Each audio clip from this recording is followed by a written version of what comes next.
How's it going, everyone? Welcome back to the channel and welcome to another brand new video. So we're going to do something a little different, but something I've wanted to do for a while and that I plan to do more of in the future. This is a deck profile and it's my very first one, so I figured as a good place to start, to do something fun and casual and certainly not meta competitive, but just to keep it fun and simple, I figured I would do a Yugi Battle City deck profile. So basically, I compiled a deck using all the cards or most of the cards that Yugi used in the Battle City tournament during seasons 2 and 3 of the Yu-Gi-Oh! Duel Monsters anime. Now, with that being said, a couple of stipulations were employed. For one, I limited the main deck to 40 cards. So I did have to make a couple of sacrifices in terms of what was included, what was excluded. For example, I think I'd say maybe the most prominent exclusion was Mystical Ref Panel, which Yugi used in his duel against Joey when Joey was mind controlled by Merrick. Mystic Box was another one. I think he used that in his duel against Arcana. Feral Imp I excluded, which the only time we see him use that at all during Battle City is when he decides to not use it during the four-way semifinal duel with Joey, Merrick, and Kaiba. And I think Beaver Warrior might be the only other one. There might be a couple off the top of my head I'm missing. But yeah, I limited it to a 40-card main deck. And I kept in place the cards that I thought were absolutely necessary. And I also did not include Obelisk or the Winged Dragon of Ra. So without any further ado, let's get into it. We will start with the monster cards, and we will start with the vanilla monsters. The non-effect monsters. Excuse me. So we begin with one copy of Alpha the Magnet Warrior, one copy of Beta the Magnet Warrior, one copy of Celtic Guardian, which I think he also only used. I think the only time he used Beaver Warrior and Celtic Guardian were in the duel with Arcana, where he discarded them using the effect of card destruction, where you have to ditch your entire hand. But anyway, of course, the ace, Dark Magician. Of course, a Yugi deck would be incomplete without Dark Magician. And to complete the trio of Magnet Warriors, we have Gamma the Magnet Warrior, and this is my secret rare printing from Duelist of the Roses, that iconic PS2 game that came out back in 2004. And of course, we have Gazelle, the King of Mythical Beasts. Excuse me. Zoom out just a little bit with my camera. Then we have Giant Soldier of Stone. We have Jack's Knight. We'll get to this guy more in a second. Then, of course, we have Red Eyes Black Dragon. Now, this was a fun inclusion to make. Of course, Joey lost his Red Eyes to the Rare Hunter, or the Seeker as he's called, before Battle City officially begun, and then Yugi won it back in his duel with the Rare Hunter, and Joey told Yugi to hang on to it. And then, of course, we see Yugi use Red Eyes twice, first against Joey when he was mind controlled by Merrick, and then again in his Battle City semifinal duel against Kaiba.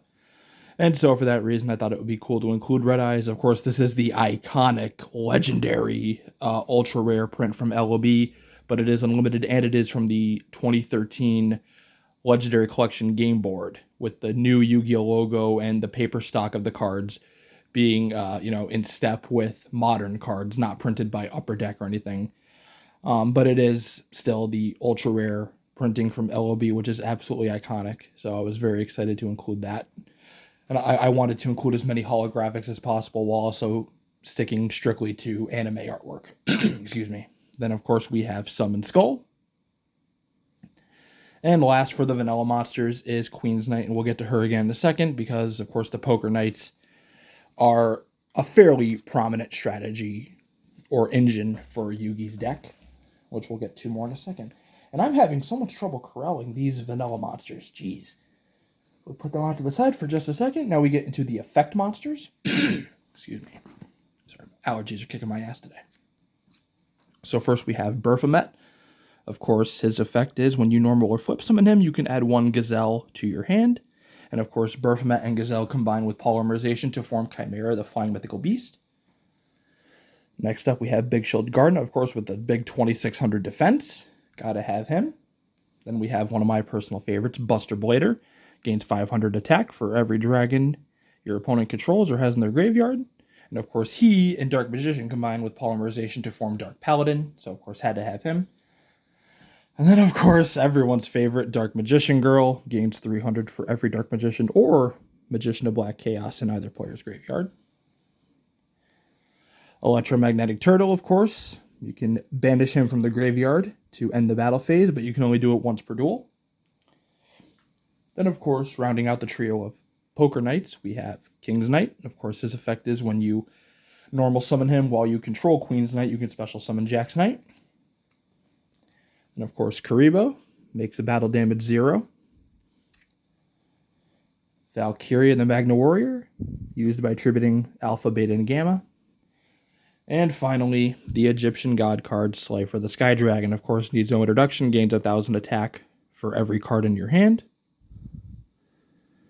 And, of course, in step with the anime effect, whenever your opponent special summons a monster in attack position, his second mouth reduces their attack by 2,000. At least that's how they portrayed it in the show. That when a monster would appear on the other side of the field, he would attack it with his second mouth, and they would lose either 2,000 attack or defense.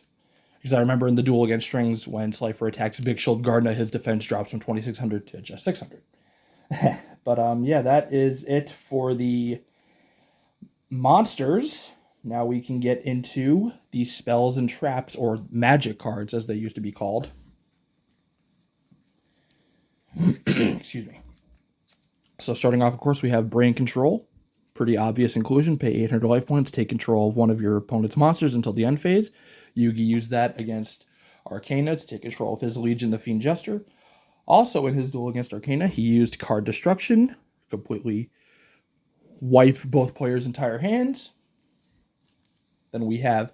Now, this one was an interesting inclusion, but I included it mainly because I wanted to. We have Change of Heart. Now, the only time we see Yugi with Change of Heart is in the episode Rage of the Egyptian Gods, where Yugi is kind of rebuilding and reassembling his deck, and you see Change of Heart kind of sprawled out amongst his other cards.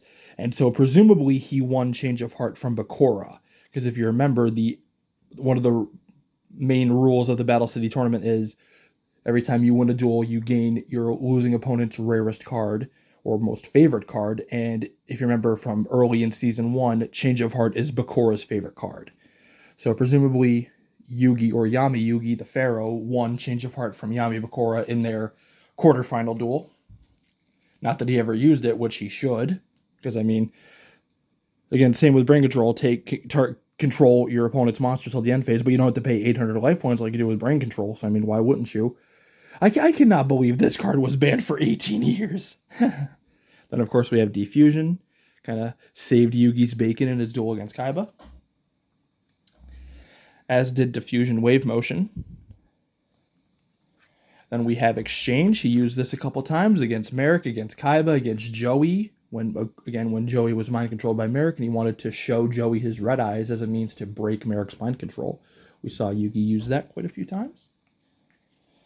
And of course, for the Dark Magician support, Magic Formula, equipped to either Dark Magician or Dark Magician Girl, gains 700 attack. And then when this card is sent to the graveyard, you gain 1,000 life points. Gotta have it. Of course, another essential staple, Monster Reborn, special summon from either graveyard. How could you not? Of course, Polymerization for our extra deck, which we'll get to in a second. And last but not least, probably the most obscure and most confusing card in terms of its effect. I don't know what it does, but we have Pot of Greed. I honestly don't know why Yugi has Pot of Greed. I'm not quite sure what it does or how it benefits you. So if you could please tell me in the comments below what Pot of Greed does, I would be happy to hear more. And please feel free to explain in painstaking detail, because I'm telling you, I do not know what Pot of Greed does. That's it for the spells, or again, magic cards, as they used to be called. Now we'll do the trap cards. We'll start with Chain Destruction. Of course, Yugi used Chain Destruction against the Seeker, or the first Rare Hunter, the Exodia Rare Hunter, to destroy the Exodia heads in his hand or graveyard, and then attacked the final Exodia head on the field with Chimera to prevent the Seeker from assembling all 5 pieces of Exodia in his hand to have that automatic win condition. He also used in that same duel Dust Tornado to destroy the Seeker's Swords of Revealing Light and free his monsters up to attack. I want to get you centered perfectly. Come on, cooperate with me. Then another personal favorite of mine, Magic Cylinder. So this one, if you have to face this, and again, I play a lot of Master Duel. When I face this in Master Duel, it's the bane of my existence because it could be such a costly burn. But if you're using it yourself and you have it set and your opponent is not anticipating it, it can be deliciously helpful. I fucking love Magic Cylinder. The only time we see Yugi use it is against Strings when he tries to redirect an attack from Slifer, which is then intercepted by Revival Jam, much to Yugi's chagrin.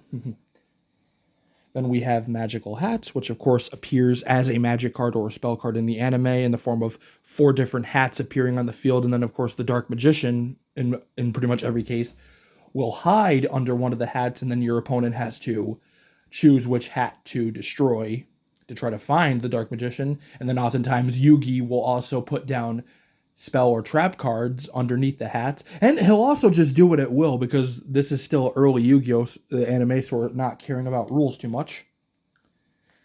And of course we have Mirror Force, another essential. When your opponent attacks, destroy all attack position monsters they control. You gotta have it. Of course, another one from the duel against the Seeker, Light of Intervention. Monsters cannot be set face down. Monsters set in defense position are normal summoned. Excuse me. Another prominent pickup that Yugi got in the run-up to Battle City, White Force Sword. Banish 1 random card from your opponent's hand face down, and then they have to wait 4 turns before returning that card to their hand. Of course, that's how he stalled the Seeker from getting all of his Exodia pieces. Next up, we have the Regulation of Tribe. He used this in the 4-way duel against Joey, Merrick, and Kaiba, when Kaiba went in for a direct attack on Joey, and Yugi used this to prevent Kaiba's attack by naming Beast Warriors. And so, of course, the effect is declare one type of monster. Monsters of the declared type cannot attack, and so Yugi declared Beast Warriors like Kaiba's Force Raider and saved Joey's bacon there. Also in that 4-way duel, he used 7 Tools of the Bandit.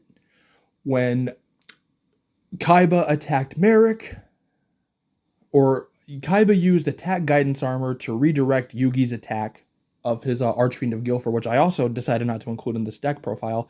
Yugi attacked Kaiba directly with Archfiend or Beast of Guilford, as it's called in the anime. Kaiba used attack guidance armor to redirect Yugi's attack to Merrick. Merrick uses Mirror Force to redirect it to Yugi, and then Yugi used 7 Tools of the Bandit, paid 1,000 life points, and negated Mirror Force, so Merrick still took the damage. That duel was ahead of its time with all the counters. And then, of course, last up for the trap cards, Time Seal, skip your opponent's next draw phase. Of course, use that against the Seeker. A lot of control traps Yugi used against the Seeker to prevent him from getting his Exodia pieces. All right, and that's it for the traps in the main deck. Now we move on to the extra deck, which will only have 2 monsters. Of course, we have Chimera, the Flying Mythical Beast, a combination of Gazelle and Baphomet. Always treated as a Phantom Beast card. When this card is destroyed, you can target 1 Baphomet or Gazelle in your graveyard and special summon it. And last but not least, the crown jewel, arguably, of the deck, aside from Slifer, which won him his semifinal bout with Kaiba, we have Dark Paladin, a combination of Dark Magician and Buster Blader. Gains 500 attack for each dragon on the field and in the graveyard, and that is how Yugi vanquished the Blue Eyes Ultimate Dragon and won the duel and secured his spot in the Battle City Finals against Merrick. Gotta have it. So that will do it. That is it for this first ever deck profile of mine. I hope you enjoyed. Thank you so much for watching. If you enjoyed, please leave a like, comment, subscribe. Let me know what kind of deck profiles you'd like to see in the future. If I can assemble enough cards of that particular archetype, I'll be happy to do it for you. And hit me up on Master Duel, same handle as my YouTube, Seamus248. Hit me up on Master Duel if you want to get into a match. And I'll be happy to play against you. And I look forward to hearing from you guys in the comments. So take care, like, comment, subscribe, hit the bell. Happy holidays, and we'll see you next time. Take care.